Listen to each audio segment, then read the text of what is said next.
بسم اللہ الرحمن الرحیم۔ رسول اللہ صلی اللہ علیہ وسلم نے اس وقت جب آپ کے گرد صحابہ کی ایک جماعت بیٹھی ہوئی تھی فرمایا کہ مجھ سے بیعت کرو اس بات پر کہ اللہ کے ساتھ کسی کو شریک نہ کرو گے، چوری نہ کرو گے، زنا نہ کرو گے،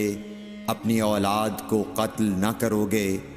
اور نہ عمدن کسی پر کوئی ناحق بہتان باندھو گے،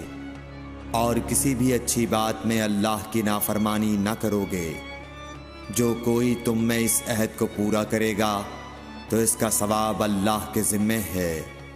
اور جو کوئی ان بری باتوں میں سے کسی کا ارتکاب کرے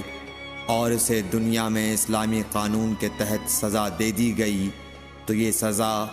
اس کے گناہوں کے لیے بدلہ ہو جائے گی،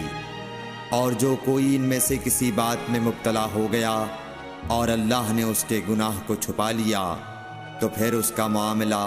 اللہ کے حوالے ہے، اگر چاہے معاف کرے اور اگر چاہے سزا دے دے۔ عبادہ کہتے ہیں کہ پھر ہم سب نے ان سب باتوں پر آپ صلی اللہ علیہ وسلم سے بیعت کر لی۔